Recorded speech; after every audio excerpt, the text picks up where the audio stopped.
Same. Hey, we got all morning, man. Honestly, my time. I don't. I don't. I got to get this thing done. All right, I'm good, man. You got me. So All right. So we have Charles Fishbein on the show. There's no doubt about it. I wanted to bring you on because you know both of these programs really well, Charles. And for people that don't know, Charles runs Elite Scouting Services, also has a podcast called the Fish Cast. He's talked to both head coaches within the past year as guests. So I thought that was great. Charles, how's it going? I appreciate you jumping on here. doing great. Like I was trying to say before, I appreciate you having me on. You do a phenomenal job with this podcast, and like I said, I feel like you and University of Miami fans are very fortunate to have you cover their team, and the way you cover it, I think you do a very professional job. And I'm like I said, I appreciate you having me on your show. No, I appreciate the kind comments. I see you trying to butter me up already. So, hey, let's get into this early. I want to get into some big picture things with these programs, Charles. We'll get into the game a little bit later. I guess just first off, if you have an early memory of this game, I've got one too I want to share, just because there's been so many good games, so many memorable games, and definitely for people watching, drop in the comments. Let me know your earliest memories or fond memories of this game, either one you went to as a kid or something like that. But Charles, is there one of these games that stands out to you over since you've been paying attention to these teams? The 89 game, up to that point, Miami had won a lot of the games. And I believe FSU that year had two losses. They had lost to Southern Miss and they had lost to Clemson. They were a good football team. Miami went up to Doak, and it was just a different. That's when you first I got to see what the rivalry was like, and the intensity and the players, how aggressive they were against each other. And Florida State pulled off the upset. And it was like one of the only times early on, Miami dominated the series at that point, and it was a big win for Florida State and their fans at that time. But that was like one of the first times I really remember. I remember the Danny McManus game where they went for the 2-pointer, I believe, the year before, and they lost. The 31-0 also, I believe it was, where Miami, Florida State was number one and they were doing the rap video and Miami just destroyed them. Miami used to do that to a lot of teams. For the unfortunate fans at Miami that didn't get to see Miami back in the day, they were Alabama. I mean, they used to go into stadiums, and I hate to get off track a little, but I had a friend that used to record all the games, and they went up to South Carolina, and South Carolina had the blackout. And, I think they had like Jeff Ellis or Shannon Sharp on their team. And Miami went up there and it was like 31-0 at halftime. I think South Carolina had one timeout. One first down in the first half. And Miami used to do that to teams. Like but you understood that, like, as a Florida State fan, it was like, oh man, if we could just keep the game close and maybe pull up an upset. It was more of, back then, it was like you almost expected Miami to always find a way to win. They were the Alabama of that era. Yeah, it's crazy. So my memories, like my biggest one I want to share is, so in 2003, that was the first season I covered Miami. If people that don't remember that game, that's the game where Sean Taylor went nuts. It was pouring rain. Both teams are ranked in the top 5. For me personally, that was my first. I didn't go to a lot of college football games growing up. That was my first big time college football game. Again, both teams in the top 5 at Florida State, primetime TV. That was actually my first road game covering the team. And I just remember kind of walking into Doak and just kind of being in awe of, like, well, this is big time college football. This is it.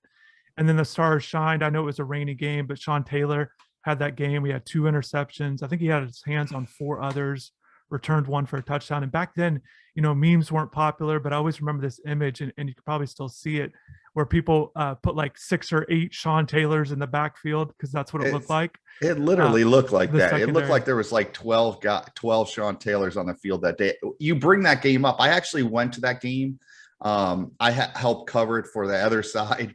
I was covering it for Florida State at the time, and I was given a sideline pass. And the rain that day, I remember it was like up to my knees. I think I'm still drying out from that game. I mean, the field wouldn't drain, and it was a terrible experience. The game was great, but the experience was just, I felt so beat up, like I was at sea for like a month and taking all these storms all at once. Yeah, and I remember going down on the field. So sometimes, a lot of times, if you have a press box pass, reporters, even if you're not taking photos, you get to go down to the field for like the last 5 minutes. So I used to take advantage of that all the time.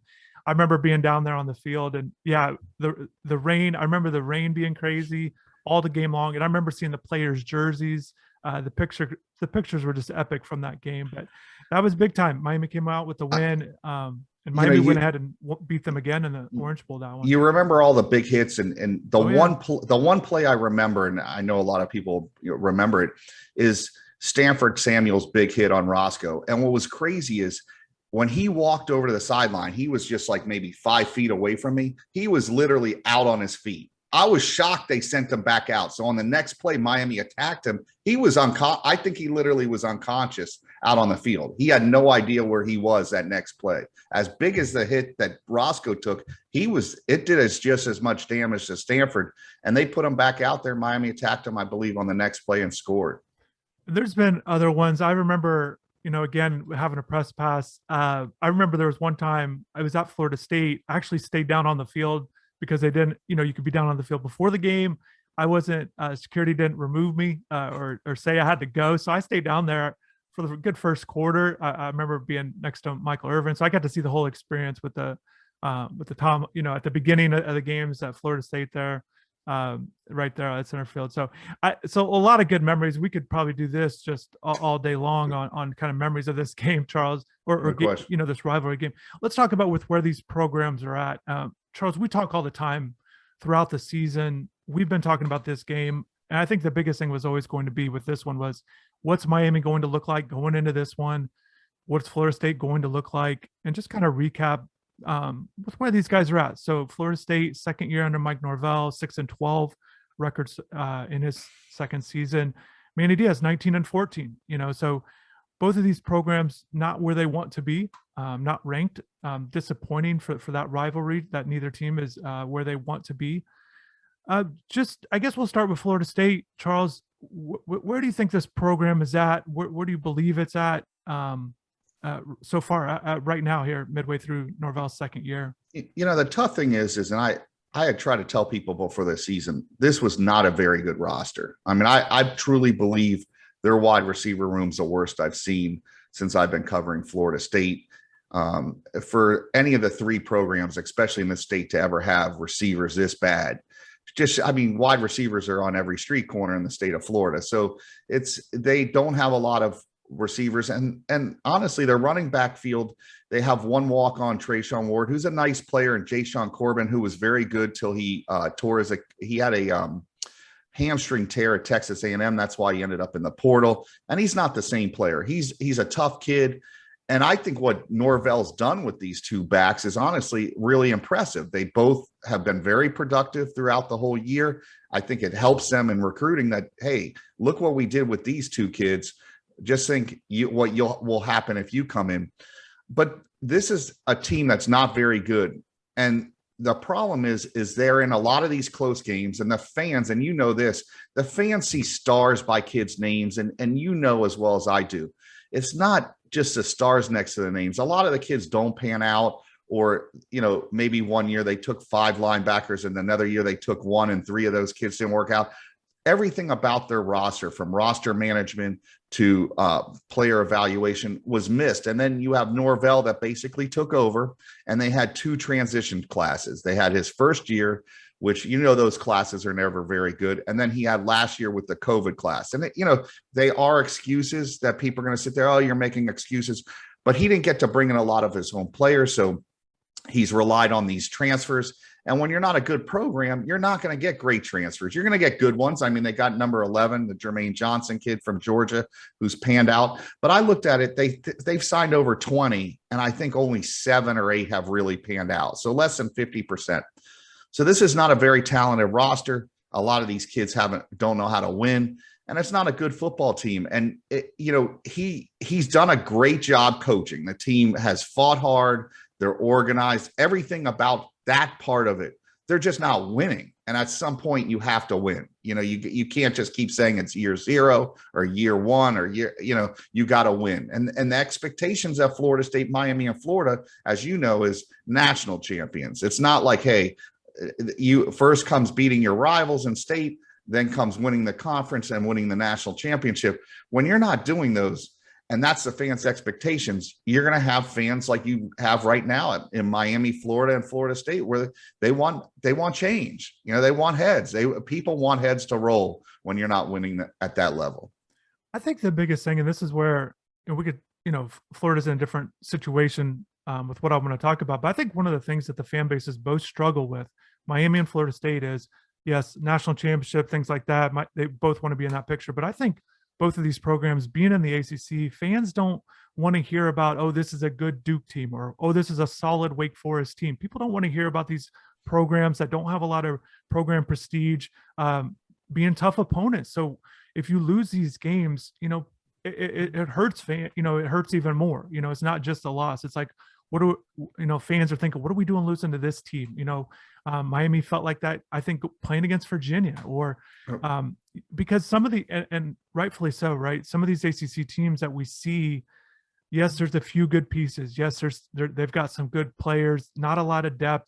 There's certainly a lot of holes on these ACC teams, and fans recognize this, and there's just not a lot of respect given to these other opponents. So when you're not winning those games, it just makes it tough, because these are two proud programs that, like you said, they've got high expectations.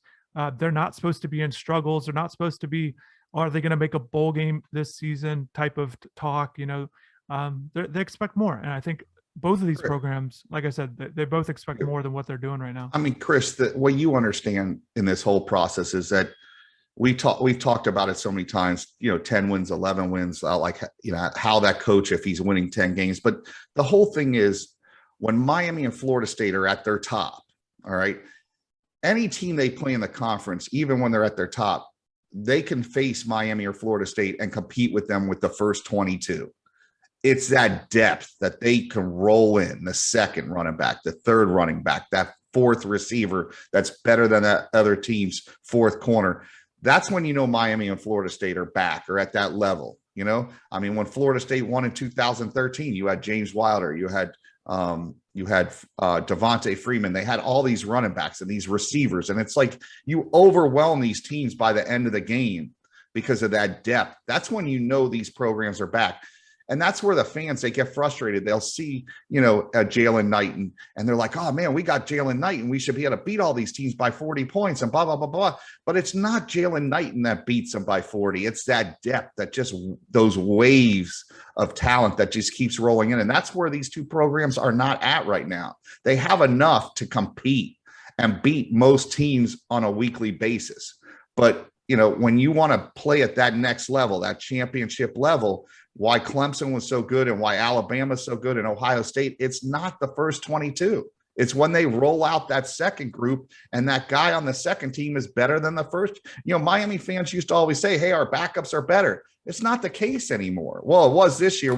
You and I argued that their younger players should be starting and they were better, but it's usually not the case right now. And that's why their programs, they're struggling to win 8-9 games, because week in and week out, everybody knows what all these teams do now. Like, everybody goes, oh, this team is too predictable. There's nothing coaches really could call that these guys haven't seen. They have all the angles. They have 22 angles on every single game. They know what each other is going to call. It really comes down to execution, having just better players than the other team. And that's what it comes down to at the end of the day, to be a championship caliber team. I want to touch on something you mentioned during that. You touched on Jalen Knight. And I mean, that's a perfect example, like currently right now. I mean, he's coming off a game where he had 32 carries for 190-pound back, 195. He ran for 162, but Charles, that splits with the next two guys, Cody Brown and Thad Franklin, clearly are just not at that level right now. But you think, what would Jalen do if he's only getting 15 to 20 carries? How fresh would he be, if they had more backs? Now, I know they're dealing with injuries at running back right now. I know Cameron Harris, Don Chaney Jr., they were expecting them to be kind of a three-headed guy that they could really trust. But, there is a drop-off right now with Brown and Franklin, and I know a lot of fans want to see Thad Franklin, so we'll see if he can finally get into the mix. I just think Cody's just been ahead of him at this point. But certainly, the depth at receiver, you touched on that. That's such a big spot on the field, that playmaking position and finding multiple guys because for a defense, maybe you can cover up one receiver, right? Like if you can cover up, or a tight end, you can find ways to blanket or roll coverage on the back end to stop a guy. But when you're rolling out multiple receivers that could produce and make plays, it makes it really difficult, and it kind of keeps the chains moving. And then I think people are seeing that at Miami right now with Charleston Rambo, the type of difference of a playmaker that he's becoming, one of the best receivers in the ACC. But they don't have multiple Rambos out there. Keyshawn Smith showed a few signs. Maybe he'll be better in the future, but it's not like they've got other guys producing at that high clip. Well, once they do, we're going to be seeing a 10-11 win team. I mean, that's the difference, is the drop off from Rambo to the next guy. And it's not, listen, I'm not saying there's not guys on that roster. We don't really know yet. They're just coming into their own. We've talked about Brashard Smith. I think there's guys that have the potential, but Rambo, the one thing that was so huge about getting him to University of Miami, he came from a winning program. He knew all the things you had to do to work hard to get to that level. I mean, Oklahoma is a playoff team pretty much every year. He brought that to Miami. He was a great get. And the guys below him are going to have to step up. That's what's always made Miami so great, is that competitiveness. Guys knowing, listen, we want to beat each other out. Like I want to be better than you. You're better than I am right now. I want to beat you out. That's how it is. And once Miami gets back to that level, I think the fans are going to be happy with the results. But that's part of why, such an up and down. A month ago we talked. I mean, everybody wanted Manny gone. Now people are happy. They've won 4 in a row. It's just, until they have that depth and that talent at all these positions, and they could just roll guys out. And we've talked about this. Usually the 4th receiver at Miami is going to be better than the 4th corner or DB that's playing that guy on most teams. That's just, and when you get to that level, you become very hard to defend. When I started this question, I said, where are these programs at, Charles, when we started this little segment here? Yeah. Where do you think these guys are at in terms of reaching that 10-win mark? Neither are going to do it this year. It doesn't look like Miami's going to play, get that going. But just is it coming next year? How soon are we talking about here? Are they going in the right, either of these teams in the right direction?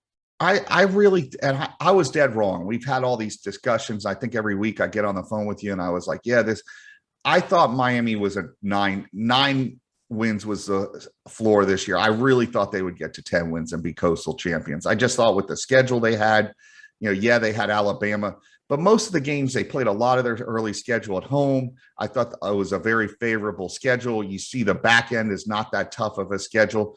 I thought this was a 10-win team. I was wrong. They're going to finish below that, probably at like 8 wins if they finish out the season.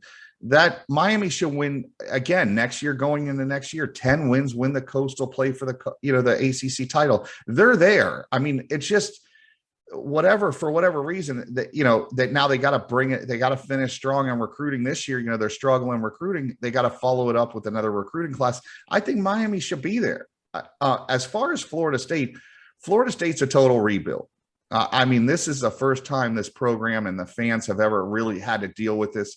I mean, since 1980 or the late 70s, from when Bobby was there to really Jimbo, and even, while they were Jimbo's last year, they kind of struggled. But even in Bobby's last year, I think they won 6-6. They beat Maryland in the final game, and they ended up beating a West Virginia.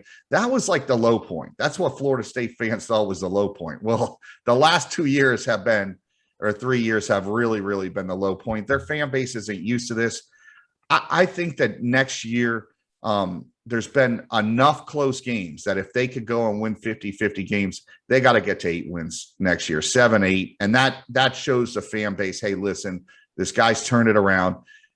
This is Florida State this year is like the moral victory team. I mean, they're the #1 moral victory team. They've been in every game outside. I mean, the Notre Dame game, they had a shot.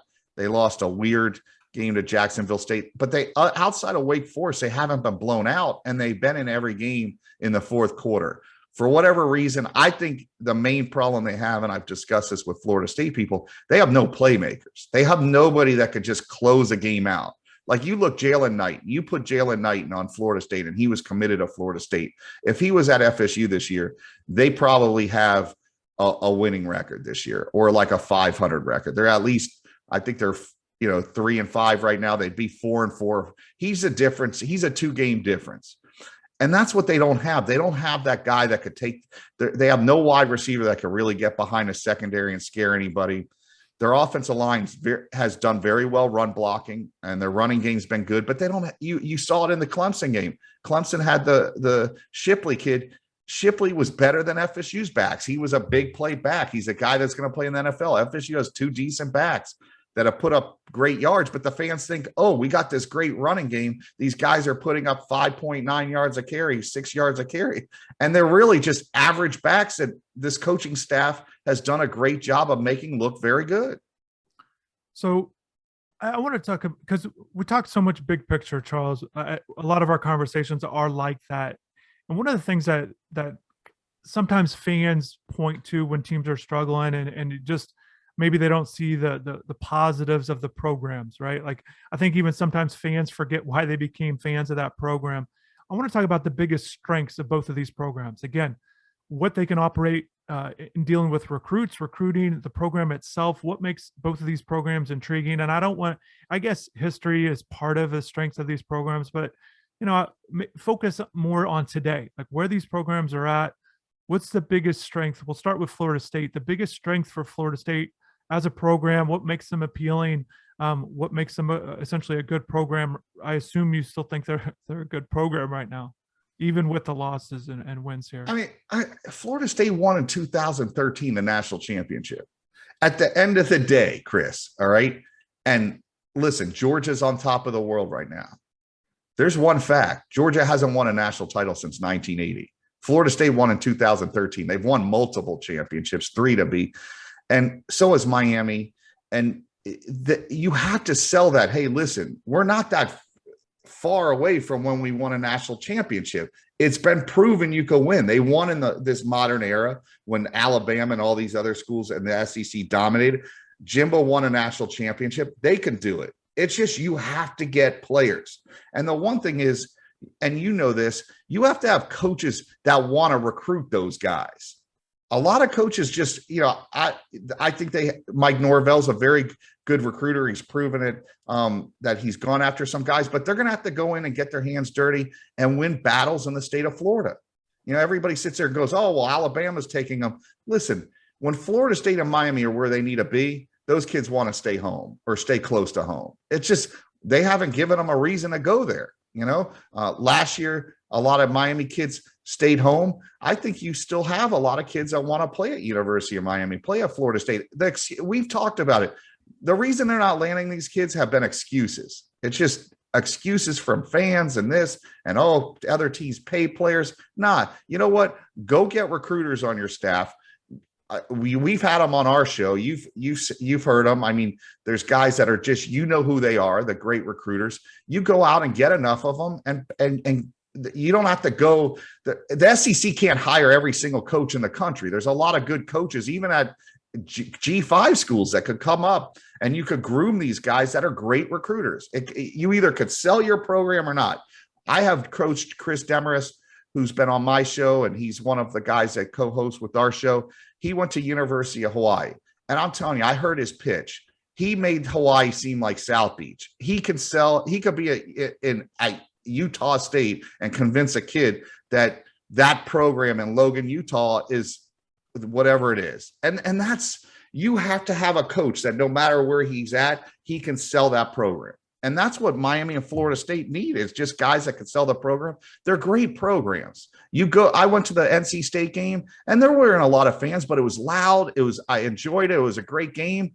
When you've been at those Miami, Florida State games, and what's crazy is, and people could talk about this, when Miami and Florida State play, go look at the ratings of that game. It is as good or higher than any game that season. No matter what their records are, people have interest. They're cool schools to go to. There's no reason that both of them shouldn't be elite again. And there's a lot. We're going to talk about coaches, Charles. I want to get into that because it definitely sparks something there as we talk about coaches and evaluations and things like that. Just real quick, I guess my thoughts on Miami, the strengths of its program. And I get tired of hearing people, why would anybody want to go to Miami and coach, or why would players want to go there? Look, if we just simplify these things into what this ACC Coastal Division, the guys are facing, these other teams in the program, if we just start there, there's a lot of upsides with Miami as a program. They need to understand also the talent base is very strong in the area. The area is also very nice. Today couldn't be better. Walk outside today and tell I mean, me you don't want to it's live here. incredible. All Yeah, right. and I've been doing some of these videos after practice showing people what campus looks like, and I think some people are like, "Oh, I can't believe it," or the water. And just if you take anybody around campus, I mean, they have a beautiful campus. It's a private school. There are a lot of benefits and strengths, and both of these programs need to stick to what their strengths are. They both have a lot of strengths, and I get kind of tired of people saying they don't have this and don't have that. There's a lot of schools that would want to have the things that Miami has, and I think, this is not just with the tradition and things like that, just current day. They have a nice stadium they're playing at. I know a lot of people like, oh, they don't have on campus. Look, if you've been to Hard Rock Stadium with all the renovations, like you said, it's loud.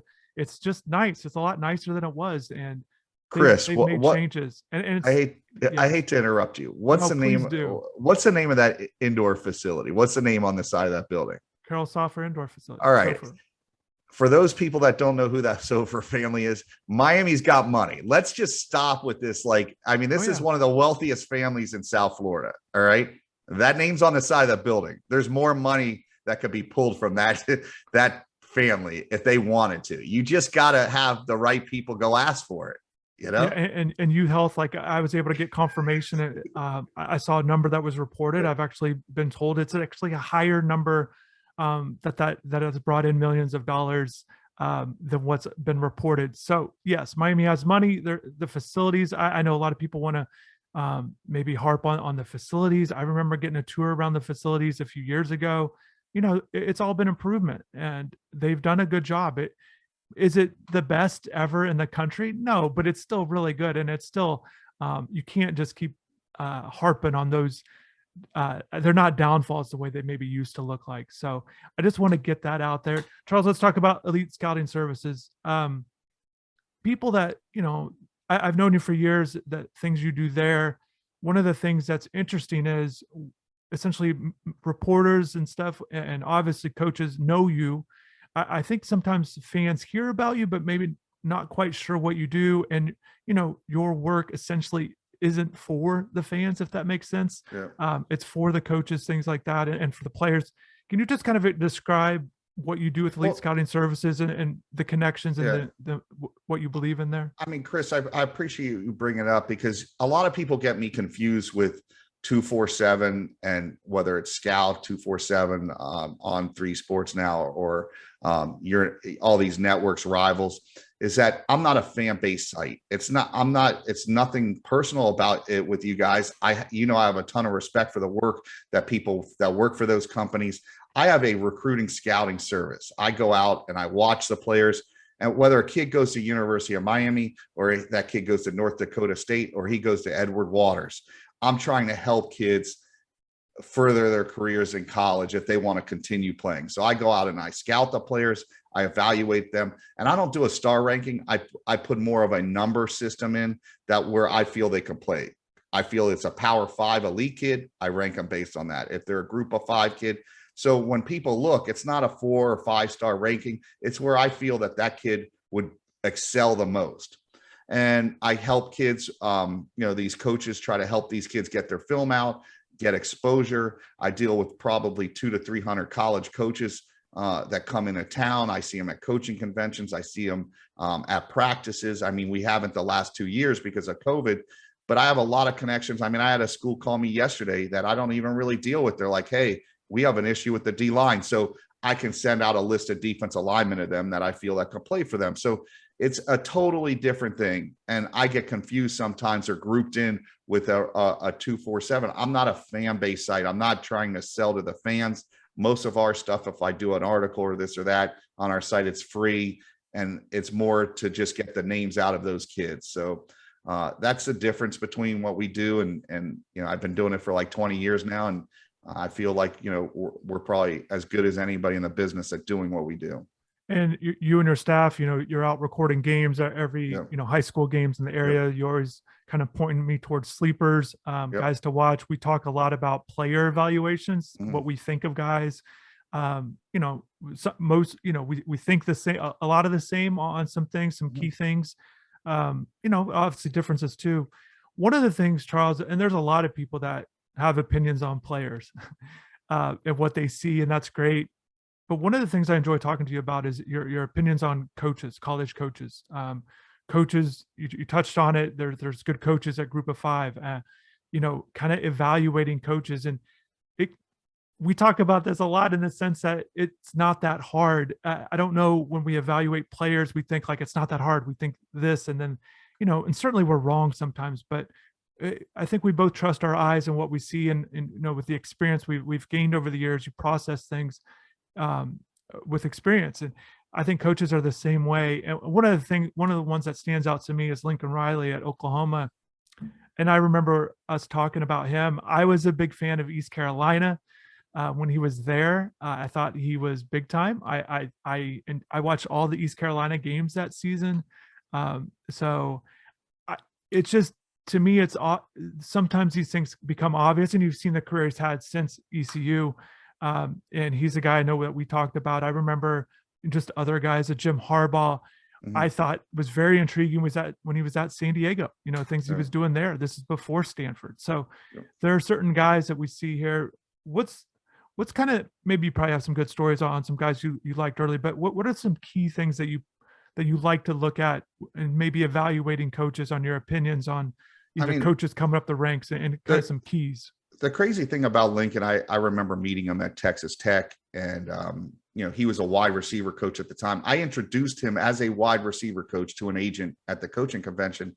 I said, this is a guy you're going to want to sign. At the time, Chip Kelly, I also introduced him to an agent when he was at New Hampshire. Like you just see, I remember meeting Ryan Day, I believe was on Al Golden's staff at Temple, or even earlier. He was recruiting Joe Jones from South Broward when I met him. This is back, you're talking 15 years ago. Matt Rule, these guys were all, you could tell back then, like, all right, these are different guys. These guys are going to get higher up in this business really quickly. They're going to become head coaches. But we were really high on Lincoln just because Lincoln was different. He didn't care. He was very aggressive in his coaching, his recruiting. I remember calling him and I said, listen, there's this wide receiver from Trinity Catholic. He goes, why would he come to Texas Tech? I go, Lincoln, the kid just watched Crabtree win the Bolitnikoff Award. That's what he likes. The kid committed to Lincoln, just talking to him on the phone without ever visiting Texas Tech, and he would have gone to Texas Tech at the time. But I think that year, Mike Leach got fired. That staff got pushed around. But Lincoln was such a hot commodity. And I remember telling a coach, I won't bring the coach's name up, I'll put this in the book one day, is I had told a head coach, you need to hire Lincoln Riley at East Carolina. I gave him his number. He goes, give me the guy's number. I go, this guy is going to be the next great coach. He didn't hire him. He hired someone else. He got fired. And the next year, the guy was like, hey man, I should have listened to you. And I also gave his name also, and how he ended up, Bob Stoops found out about him. I had told Mark Stoops when he was at Kentucky, he was looking for an OC. He had already hired somebody. He goes, Fish, I already hired somebody, but I'll keep his name on file. And that's how his brother found out about him. And I'm going to take credit for it because that's how that story went, and you see it with coaches. They're no different than the players. The ones that are good stand out. They're no different than the 5-star linebacker that everybody wants. They just are different. They act different. They speak different. They've been around, and it's just a different mentality from those guys. And you could see it why they're so successful on the field. And one of the things I think fans kind of, or report everybody, I think a lot of people fall into is the top, right? Like, okay, there's 2 or 3 guys at the top, and then everybody else, Stinks. Maybe when they're even, like Lincoln Riley, you're hearing these stories like, oh, well, he hasn't won a championship. Well, it's like, okay, yeah, he's not Saban. Okay, if we just like skim the top off, but this next group, there's still rankings after 1, 2, and 3. There's still that top 20 or 25. Ed Orgeron won a title, and he's getting fired. All right, so like, all right, is he a great coach? Because LSU doesn't think so, Right, and so. Yeah, and I think people felt like that even with Larry Coker at Miami, slighted him even though he had a title. So I think it's interesting with coaches. I got a story I want to share, I guess. Do you have a good coaching story over the years that you'd like to share? I know you do a lot of this on your podcast, but maybe an interaction with a coach or something that maybe stands Well, out that I mean, I met, so since this is Miami, Florida State, I met Manny Diaz when he was at Middle Tennessee State. He came down here. Manny would kind of just do his own thing. We became very good friends. And I mean, we used to go to this local restaurant right across the street from my house, Ricky's, and we would sit and talk about how he would become a head coach one day and how we went through his whole plan. And, I'm like, listen, I'm here by your side, whatever you need, I'll help you out. And I'd recommend a lot of the players. And eventually, when I saw him get the Miami job, it was cool for me because we had talked about it so many times. Like, as a coach and you're in this profession, you want to see your friends and people, your peers do well. I've always told you that, Chris. I wish you guys nothing but the best. And as you reach certain goals, I'm always going to congratulate you. So it's cool watching Manny go up that ladder, because you're watching him at Middle Tennessee State. He was just an assistant coach that ended up becoming a D coordinator, and his career just little by little just skyrocketed. And this isn't a guy, you could sit there and say most guys have connections in the business. Manny didn't play football. He's earned his way up there. Maybe, people could argue, oh, he wasn't ready for the Miami job, but he's worked his way up. He was an assistant coach at Florida State. He went to NC State, kind of ran some things there with Chuck Amato. And he started at the bottom. He started at Middle Tennessee State and he worked his way up. And I got to see that because I was close to him. And it was cool and we got to talk about it all the time and sitting and eating dinner. And then one day you turn on the TV and Miami's going to hire Manny Diaz.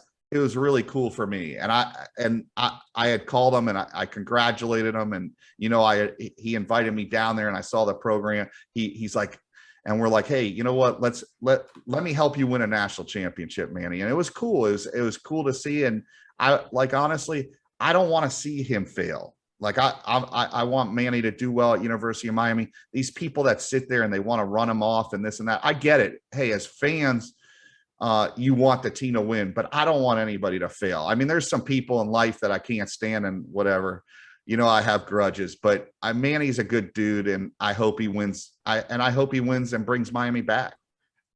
Yeah, and I think just kind of I don't have the relationship that you have with Manny Diaz and things like that, and just kind of looking at Michael Norvell, another, I don't know him, No. but just kind of looking at him and really both of these two guys come across as really positive kind of guys, some energetic guys, and we'll see if the wins can follow. That's ultimately what it comes down to. But Mike's another one. I got to meet Mike the first time at the coaching convention. He was at Arizona State as offensive coordinator, and my friend introduced me to him, and he got the head coaching job at Memphis. And I met him a little there. I didn't deal with Memphis because they don't really recruit the state of Florida that much. But then he got the Florida State job, and I got to tell you, you want to cheer for the guy. All right. I mean, he had his camps down here. He's very approachable. You know how hard it is to get close to coaches, and the access that he's given to the media and what he's done. He's another guy you want him to do well. Like, you don't want to cheer against him. Like, people sometimes, I'll sit there and critique Mike Norvell, and people will take it the wrong way and think, oh, well, maybe you don't like, maybe you're against him or this or not. Man, I've been around him. He's a great guy. I think he's very organized. Sometimes it's situations. He took over a program. I don't know if whether it was him or anybody else at that point when they took it over, if he could turn it around. It's just the fans today aren't patient enough, a lot of them. And their situation there is probably, it's Butch Davis taking over probation Miami bad. Like, they're like basically they put themselves on self-probation, firing Willie after a year and a half. And listen, I'm not saying Willie shouldn't have been fired, I don't get into that. But when you do that as a program, you cut the cord after a year and a half, and you basically have 3 transition classes in 4 years. Well, the results are on the field. Don't complain as a fan base because you wanted those guys gone, and sometimes we talked about it. Yeah, these guys need a win, but you got to give, I think a coach needs at least 3 years. Like, I don't believe you could just cut guys every year and a half and think your program is going to have success. Look at Texas. Tom Herman looked like he was finally turning the corner. They cut the cord. They bring Sarkisian in. And I didn't know till today, Texas is 4-5. It's like that program, has all the money, has all the recruiting. So this whole idea that you need all the money, well, why isn't Texas one in like, and they needed Vince Young to win a national title, one title in like 40 years. So that whole excuse, oh, you can't win. Florida State is going to have to be patient. It's tough because they're still 2 years away, in my belief, with flipping the roster of being a competitive team week in and week out and winning those games that they're losing now. If they think, oh, Duffy's going to come in and be the savior next year, God bless him, man. It's hard on a rookie quarterback. You know that. I mean, Van Dyke's been at Miami at least a year or two, and it takes time to develop these guys, especially at that position. Yeah, let's jump into that. I will tell my coaching story. One of the few that I have. I'll tell that a little bit later. I want to keep this thing moving. Quarterbacks. Charles, when we talked at the beginning, when I asked maybe where these programs are, and obviously recruiting is a big deal and who the coaches are and all that, I think any college football head coach should know. And I think both of these programs do get it.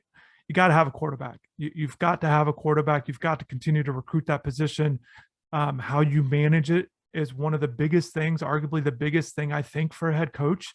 I don't think it's an easy thing where you can just flip guys in and out. I just had Malik Rozier on recently, and we talked about him, rotating in his final year and how difficult that was. It's not an easy position to manage. It's not an easy position to recruit and coach and the whole thing. So I want to get into that. I want to get into some things, maybe some things you look at in the evaluation, things that you like with quarterbacks, because to me, there's no other position that you have to evaluate those intangibles. You've got to really look at that arm talent, ability, if they can scramble, all those things are important. But I also think that those special intangible things are important. I want to get into these programs with where they're at the quarterback position, starting with Miami. Tyler Van Dyke, year 2, I did not expect him to take this leap. He's performing at a high level. My feelings towards Tyler has always been, and pretty consistent from what I've seen from him, was yes, there's ability there. There's some arm ability. I wondered how he would do under the bright lights and in big games. I think that came to fruition in those his first 2 ACC starts against Virginia, North Carolina, really struggled. However, he turned the corner in those games, showed some flashes late in games. It was kind of it felt very small. It felt like flashes. Okay, a 20-yard pass there. Oh, he's making a nice run. Then all of a sudden he comes in that NC State game, speaks with a lot of confidence. I had not seen a quarterback speak like that before. I remember telling other reporters after he did that interview, and I was like, man, I think he's got something here. And you hate to say that, like, based on one interview, things are just going to change. But I viewed it as like, oh, I think he's got something. I didn't think it was crazy. I thought it was like, man, maybe this guy's right. I think he's confident. I think he does feel this way. And I think they could beat NC State. I know at the time it didn't seem like that it was going to happen. And I know I put on my predictions that I did think NC State would win if you checked out the article. But I remember thinking all week, kind of going back and forth. But Tyler turned the corner mentality, and kind of looking back on him, I think he surprised the coaches. They didn't really know. I know Rhett Lashley's talked about it. They didn't really know what he was going to be because he's a young guy. We'll see how he does. And I think that happens a lot with quarterbacks. You see him in the practice fields. What's he going to be like during the game? I think, and now he's on this role where he's finding good rhythm. He's getting the ball downfield, which is great. I think for a fan base, you always want to see passes downfield, throw it deep, go to that 9 route. Let's just see how that goes. I know people get excited about that, and it's working for him. It's challenging the other teams. I think it's going to be very interesting with where Miami's at in terms of a program with Tyler. Can he finish strong? I thought Jake Garcia would eventually beat him out. It's going to be very hard if Tyler continues to play well. Jake's not playing at all, for that to flip. I think it's going to be Tyler, and unless things change. But Miami does have 2 good quarterbacks on its roster that they feel like they can win with, and we'll kind of see as it progresses. Tyler still has more games to play, still needs to finish out the season. These are great. The way he's performed of late, throwing for over 300 yards in these games, but has to continue to win. That's a big thing for quarterbacks. Your thoughts on let's flip it to Florida State. Maybe if you want to add anything to Miami. No, I'll bring up the Miami thing. The one thing is, I when it comes to the quarterback evaluation and just in general, I always look back at, there's one guy that was a GM in the NFL, Ron Wolf. Ron Wolf thought that position was so important that he would draft one every year, whether it's a 5th, 6th, 7th round. And if you go look, he drafted guys like Hasselback late in the draft and ended up getting a 2nd round pick. He always felt like if they could latch on, that they had value. And that's the problem is I think coaches, they have success with one type of quarterback and they're always trying to find that next one instead of just going and find great quarterbacks or good quarterbacks and building a system around their strengths. And that's where I think coaches get into trouble is they just keep trying to find that. Like Clemson's not going to find another Trevor Lawrence and they're not going to find another Deshaun Watson. They're not. They got to just go out and find another very good quarterback and build and develop that guy for them to have that success again. University of Miami went out. They got Tyler Van Dyke and he had all the skill sets. You just have to stash them away and build these guys up. And that's what Miami has done a very good job. They got a freshman quarterback going to come in next year that's very talented. Is he raw? But the skill set's there. And I'm of the belief if you could take 2 every year, take 2. You look at these guys that leave the state, a Michael Pratt. Why couldn't he have gone to the 3 Florida schools? You're telling me he can't start right now at Florida State or Florida? He would have gone to those schools. So there's these guys that they turn away every year. Just take one of these lesser guys, stash them away. You never know. Tyler Van Dyke, nobody thought he'd be what he is. All right. But like you said, he got up there and just like Ken Dorsey, I remember the story about Ken Dorsey as a freshman. He came in, they said, what are you going to do here? He's like, I'm going to win a national title. Everybody looked at him like he's crazy. Well, he won a national title. Some guys have that mentality. Maybe they don't have that skill set of, that some of the other guys do, but some guys have that it factor and they make players better around them. Tyler's worked very hard. You've never heard him excuses. You never heard that even know that things have been tough, that he's going to enter the portal. Like he's bought in, that whole word bought in. I don't like it, but I'll say it. He has bought in to what Miami sold and he's benefited from it. Yeah, and I think with Tyler, I think maybe looking back, and there was something that always stood out to me with Tyler before he got into some game action was all offseason, we really heard the players really commend him for how hard he worked. One of those guys that worked hard in all those offseason drills. His name did pop up a lot. So if you're kind of thinking, this is just popping up out of nowhere, well, this guy's been known as a hard worker, since he's been here, and essentially a quiet, kind of a humble guy that continued to put in the work. And like you said, another word that you probably get tired of hearing is the process, but there's certainly a process with development. And he seemed to have stuck to it. And like I said, we'll see how things go. We know that, small sample sizes are not what you're evaluated on. And but he's certainly on the right track. And I think that there's a lot of things that they continue to build on. Let's talk about Florida State, their quarterback position, not just for this season, but just kind of their program, with where they're at as they build and look to get back to that 10-11 win mark. Yeah. When they came into last year, I was the first one to bring it up on a podcast. I said, I really think they should go after McKenzie Milton and not, nobody knew physically if he could get back, but I felt like from what he would bring to that quarterback room, they needed a voice in that room that understood what winning was about and knew the process as far as what type of work to put in. But Florida State's quarterback room is not very talented right now. They just probably lost one of their more gifted players, but we don't know mentally where he was at. Chubba Purdy. They have this kid, Tate Rodemaker, who's a project that's going to probably take another year. Maybe he develops. Most people don't feel like it. Jordan Travis is a great kid. I mean, you want to cheer for this kid. We talk about hardest working kid, but one, he can't stay healthy. He has, it's literally, he's a walking wounded all the time and he fights through it. But if you can't practice, all right. And like Allen Iverson used to say, practice, it doesn't matter, but it does. Like he misses a lot of practices, but he's all they have. They have to keep going back to that well. And what's his ceiling? I talk about it. What's his ceiling? 5-6 wins. He's not going to be an 8. He's not taking them to that next level. So Florida State right now is in position. They got a young kid, AJ Duffy, who's super talented. It's coming in, but to really ask a freshman to be the guy to turn a program around that struggled the last 4 years is a lot.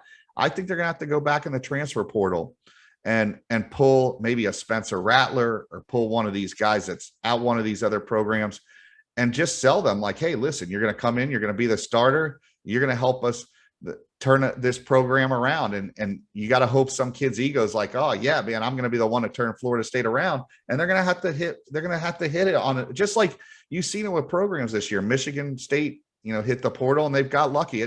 Listen, the portal doesn't work for everybody. I know everybody is like, oh, we got to hit the portal. More of these kids fail than they don't. I mean, I looked at Florida State. I think they've taken 20 something kids and less than 50% of them have really been productive. You don't want to go that route if you don't have to, you know what I'm saying? But they do. They're going to have to go to the portal. They're going to have to get an established quarterback, somebody that could get them to 8 wins. They need 8 wins next year. And if it's Spencer Rattler or one of these other guys, they're going to have to hit that thing and get lucky and fortunate enough to pull another quarterback in. Makes a big difference. Charles, let's get into this game here. Miami at Florida State. Miami's won the last 4.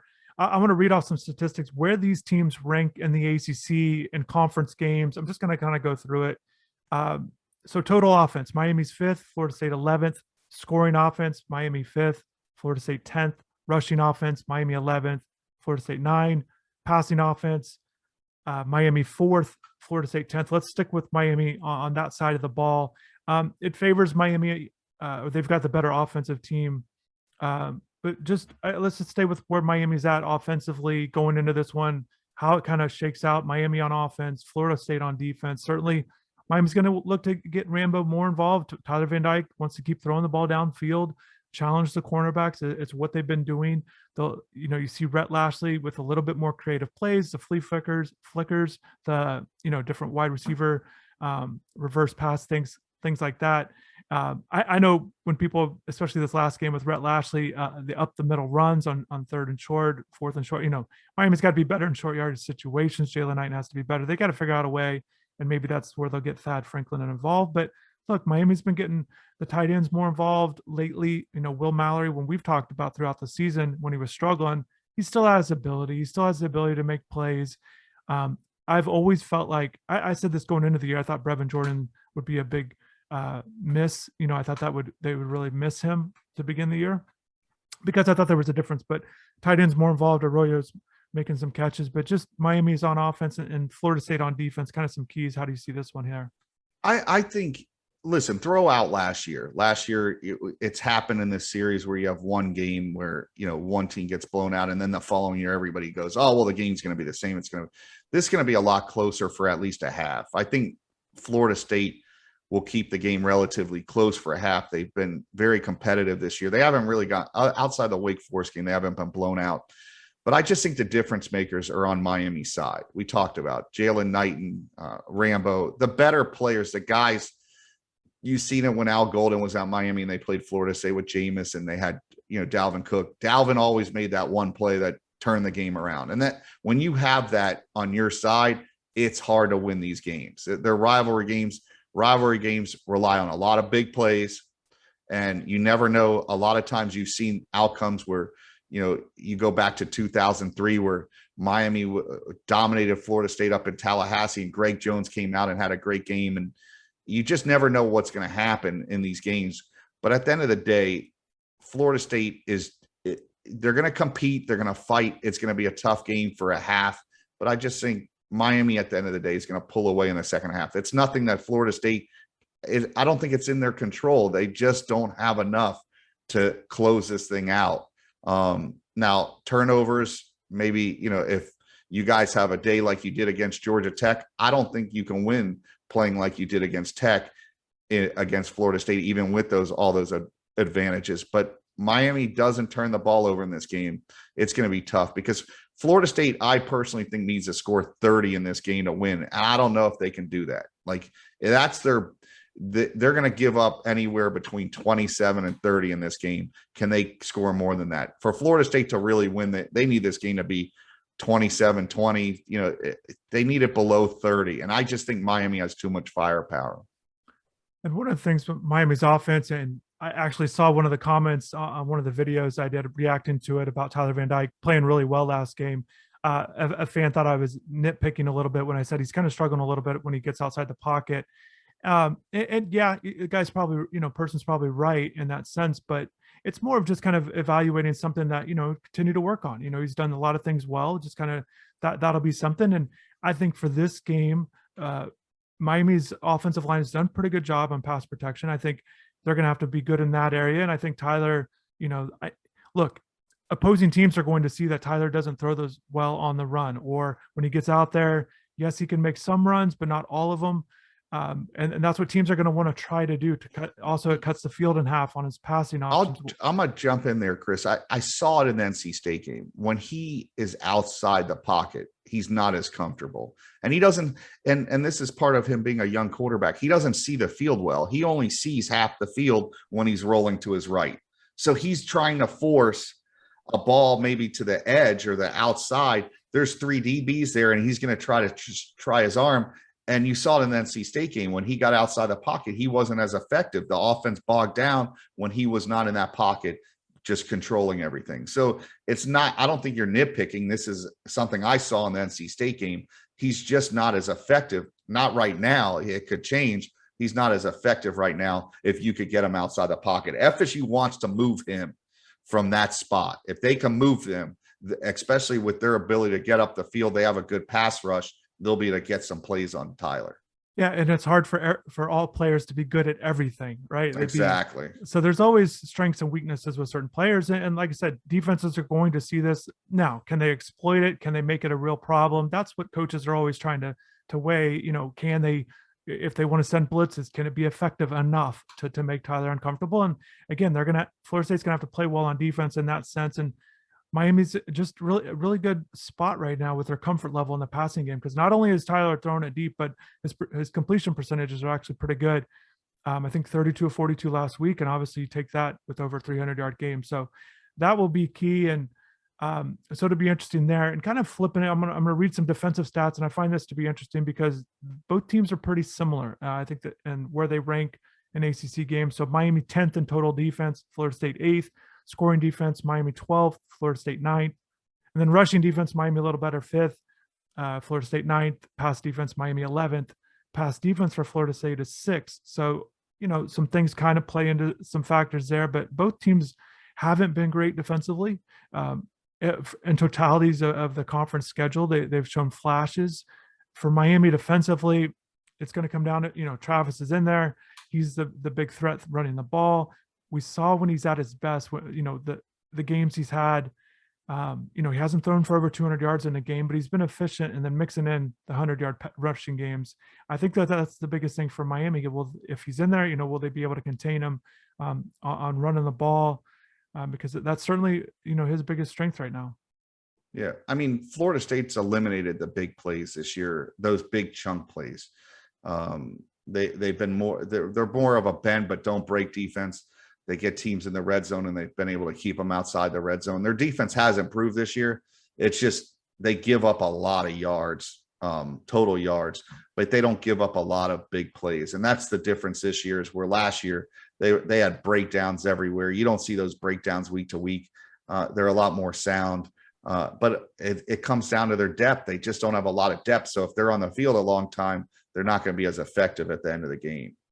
I thought Miami's defense took a good step in their pass defense. I thought Jeff Sims had looked good at times this year. The 300-yard games he was putting up, I thought they were a little bit more of a threat. I didn't like Georgia Tech's playmakers as a whole, but I thought he was capable. And Miami held him under 200 yards and didn't make him feel comfortable. In the thought they did pretty good in coverage. And then also I thought the defensive line did a pretty good job. So that Miami will certainly look to do that and kind of apply that pressure. I think they're doing okay. Obviously, it's a defense that needs to be better. Like I said, where they're ranked, it's not where they want to be. They're kind of not as efficient as they'd like to be. I know that Manny Diaz looks at plays per, yards per play on offense or rush defense and pass defense. I know that's a big thing that he likes to evaluate. There's some marks there that they try to shoot for, and tackles for losses are big for Miami's defense. So. So getting those young guys playing, you saw Avante Williams with an interception, James Williams, Cameron Kitchens played almost the whole game last week.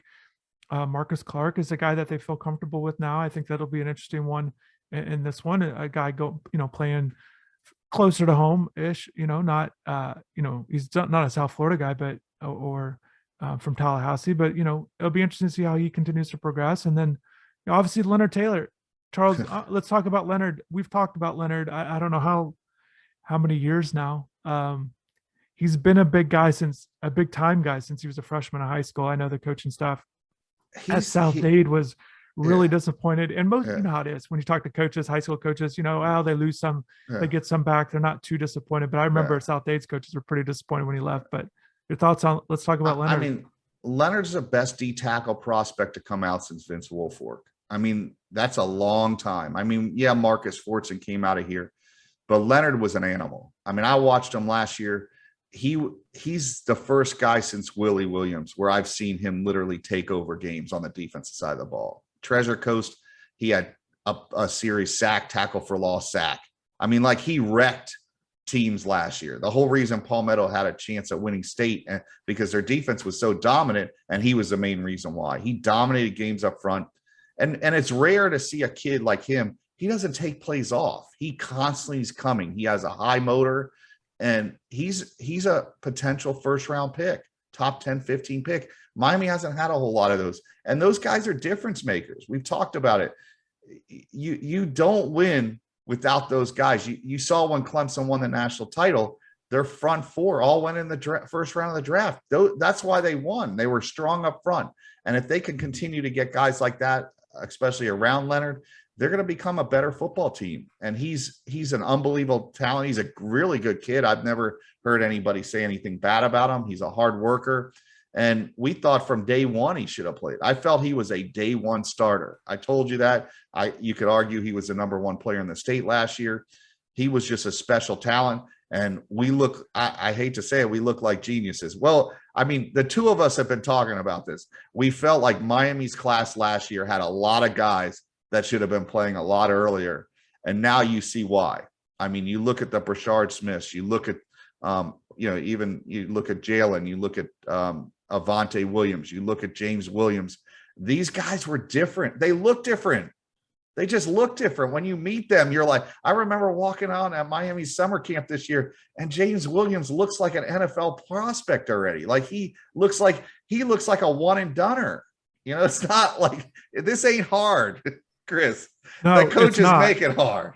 I know we talk about this all the time, especially these top level talent. I mean, we go out and watch games and we're like, okay, that guy's really good. I mean, it's not the guys that Miami and Florida State both want to be recruiting are the ones on Friday nights. We're going out there, everyone in the stadium where you're like, oh, that guy's going to Miami. That makes sense. Or you're like, hey, who's that number 4? Or number 1. When you got to ask somebody who the guy is because they're not making plays, that's the wrong recruit. Yeah. Or like the only way that they're going to Miami or Florida State is if someone tells you like, oh, he's a Miami commit. You're like, or these guys where you're just watching them, you're like, well, maybe he'll be productive. Like maybe he'll find a role. No, you want the guys that are. It's crazy. It's the flat, listen, James had his moments where he would take plays off, but he'd make that one play where you're like, all right, not too many kids can make that play. He breaks through, blocks a kick, picks it up, runs 70 yards. You're like, all right, that's 6'5" moving like that. It's just, you don't find those kids don't grow on trees. No, and certainly, yeah. I mean, James needs to be a little, play better. He had some, he's having some run support issues, but he'll be fine. He's just continued to work. He seems like a hard worker, and he'll be fine. And the Leonard Taylor thing has been really interesting because the guys that were in front of him were kind of just taking up snaps and not being real productive, kind of being average players. And it's kind of funny where even with Leonard not playing much, I think he leads the defensive line or the team in tackles for loss. I'd have to check. What a shock. Yeah, and he's still playing 15 to 20 snaps a game. And I know coaches would probably want to tell you that, oh, he's getting that because he's fresh. He's not playing that much, but I don't understand why he's not playing more. Although there's a straight line from D tackle to the quarterback. That's it. There ain't a lot of thinking. Like just let the dog hunt. Let him out there and hunt, and that kid can hunt. Because it's not just about upside in a few years. It's about right now. Is he one of your best defensive tackles? And I'd argue that he is. So it'll be interesting. They're starting to play these younger guys. Whoever's out there needs to make plays, young or old or whatever it might be. And it's been an interesting transition for Miami as they Unfortunately for them, they took losses in this process, and I think that's the big thing is they dug themselves such a big hole with 4 losses. 2-4 is one of the worst starts in history, and so now they're trying to get these wins back. They don't have Florida State, and one of the things with Manny Diaz, to his credit, while he has struggled He's beat throughout his Florida career, State. he's 2-0 against Florida State. Yeah. So I know that they'll want to talk about that. And just a real quick, I thought it was interesting. Nesta Jade Silvera, defensive tackle, as we stay on that position, he said, yeah, he's 3-0 against Florida State and wants to go out with a bang. This is not Nesta's final year of eligibility, but to me, he kind of hinted at it will be his last year at Miami because he said go out with a bang. Yeah. I think he's talking about going 4-0 against Florida State. So if you're kind of reading behind the tea leaves there, that he might be done after this year. So it'll be interesting in this one. We've talked about our memories of this game, and certainly games can kind of go either way. It is at Florida State. So we'll see. Miami has won games on the road recently. So, but we'll see kind of what does it come down up. to a field goal. Yeah. And Florida State's kicker hasn't been real good this year. Well, and Borregales has missed, clanged the one off. It'll be interesting. Can we just roll a kicker? Should we just go to the end of the game and put one of them out there, see if they could take the pressure? Yeah. No, I don't think it'll come down to a field goal.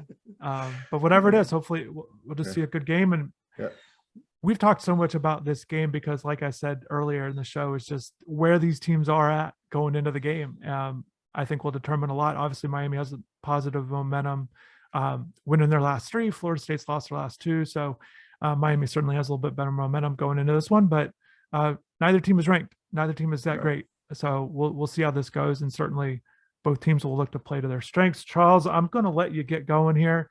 I appreciate you jumping on a lot of insight. Like you said, you've got a great eye for these things, and I'm glad you called yourself a genius, so I didn't have to do that. So you knocked that out. I don't know if I'm a genius, but people, I get once in a while I have to pat myself on the back a little bit. Hey, and we get things wrong. Obviously, we get things wrong. We talk about that too. And trust me, I'm still reminded of Vince Williams. That's like the greatest thing is I'm always told on the message boards that I missed on Vince Williams. Now he came out like 15 years ago, so I still got to hear about it. Yeah, one guy who I really thought I have no problems admitting, but I thought Aldarius Johnson was going to be a really good player at Miami. I thought he'd be a star. Yeah, and that's one that didn't work out the way they would have liked, and things like that. But we could talk about all those a different time. But Charles, anytime you want, man. I appreciate you having me on. I thought this was fun, and I think the fans will enjoy it. So yeah, appreciate you, man. Take care. We'll talk soon. All right.